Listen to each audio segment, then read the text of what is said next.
আল্লাহ তুমি ছাড়া কোনো মাবুদ নাই, আল্লাহ তুমি ছাড়া কোনো রব নাই, কোনো ইলাহ নাই।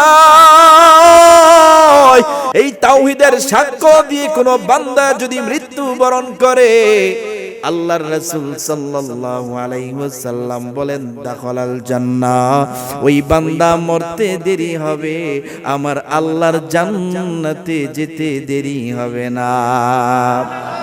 हर के दारत खौफे हक दर दिल मोदम जन्नतुल मावा देहदेउरा मकाम। हर के दारत खौफे हक दर दिल मोदम जन्नतुल मावा देहदेउरा मकाम। या अय्युहल्लज़ीना आमनु इत्तक़ुल्लाह हक़ तुक़ातिही वला तमूतुन्न इल्ला व अंतुम मुस्लिमून।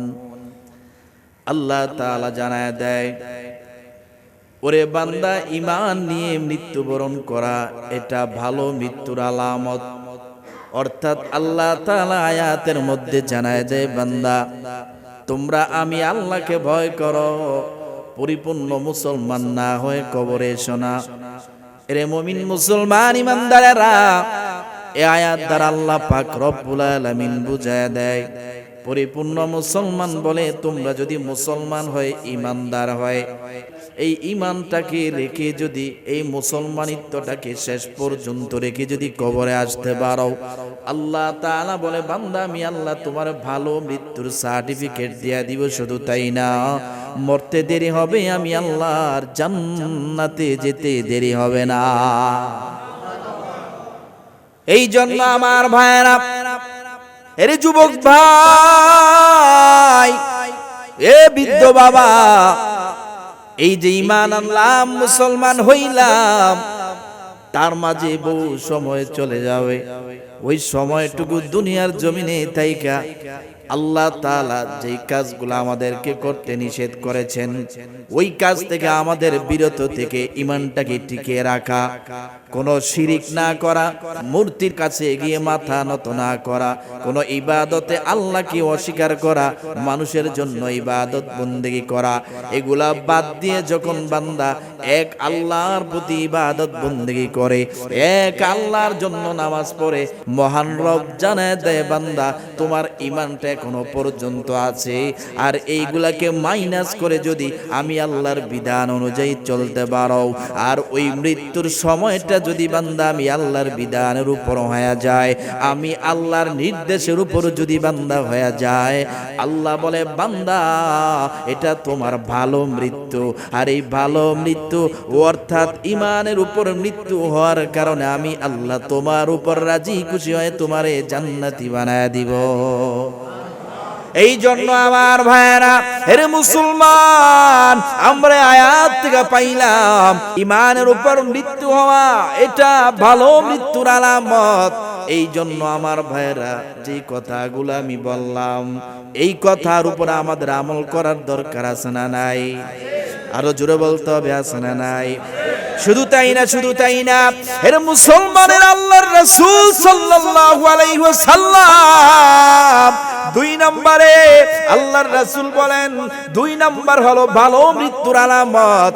আল্লাহর রাসূল সাল্লাল্লাহু আলাইহি ওয়াসাল্লাম আবু দাউদ শরীফের 3116 নম্বর হাদিসের মধ্যে জানায় দেয়, মান কানা আখিরু কালামিহি লা ইলাহা ইল্লাল্লাহু দাখালাল জান্নাহ।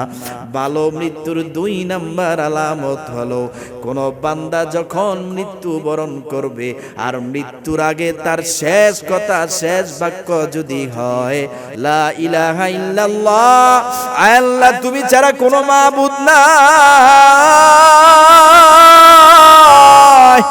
আল্লাহ তুমি ছাড়া কোনো রব নাই, কোনো ইলাহ নাই, এই তাওহীদের সাক্ষ্য দিয়ে কোনো বান্দা যদি মৃত্যুবরণ করে, আল্লাহর রাসূল সাল্লাল্লাহু আলাইহি ওয়াসাল্লাম বলেন দাখালাল জান্নাহ, ওই বান্দা মরতে দেরি হবে, আমার আল্লাহর জান্নাতে যেতে দেরি হবে না। हर के दारत खौफे हक दर दिल मोदम जन्नतुल मावा देहरा मकाम। हर के दारत खौफे हक दर दिल मोदम जन्नतुल मावा देहरा मकाम। এই জন্য আমার ভাইয়েরা আমরা সব সময় আল্লাহর কাছে দোয়া করি, আল্লাহ আয় আল্লাহ তুমি আমারে মৃত্যুর সময় এমন একটা মৃত্যু দিও, আয় আল্লাহ যেই সময় আমার মরণ হবে, আয় আল্লাহ ওই সময় যেতে আমি কালেমা পড়তে পড়তে দুনিয়া থেকে বিদায় হয়ে যাই, আয় আল্লাহ লা ইলাহা ইল্লাল্লাহ বলতে বলতে যেতে আমার মরণ হয়। এই জন্য আমরা এটা সব সময় আল্লাহর কাছে দোয়া করি, মৃত্যু বরণ করব ওই সময় আমাদের মুখের মধ্যে জারি করে মৃত্যু দিও লা ইলাহা ইল্লাল্লাহ। কি বলেন, বলে কি বলে না? এটা যার শেষ কথা হবে, আল্লাহর রাসূল বলেছেন এটা ভালো মৃত্যু। আর এই ভালো মৃত্যুর কারণে আল্লাহ তাআলা তাকে কি করবে? জান্নাত দিয়ে দিবে। আর কালেমা পড়তে পড়তে মৃত্যুবরণ করা এটা তো অনেক বড় সৌভাগ্যের ব্যাপার। কি বলেন? হ্যাঁ। আর কালেমা পড়তে পড়তে আল্লাহর তাওহীদের সাক্ষী জীবনের শেষ মুহূর্তে এসে দিতে দিতে মৃত্যুবরণ করা, এটা কি কোনো সাধারণ মানুষের লক্ষণ নাকি? এটা আল্লাহ ওই সমস্ত ব্যক্তিকে দিয়েই করাবে, তার মুখ দিয়ে বের করবে যেই বান্দা দুনিয়ার জমিনে থাকা অবস্থায় আল্লাহর বিধানকে পুঙ্খানুপুঙ্খানুভাবে মেনেছে এবং আল্লাহর বিধান কখনোই লঙ্ঘন করে নাই, আল্লাহর রাসূলের সুন্নত অনুযায়ী চলেছে। আল্লাহ পাক রব্বুল আলামিন ওই সমস্ত বান্দাদেরকে এই মৃত্যুটা কি দান করবেন।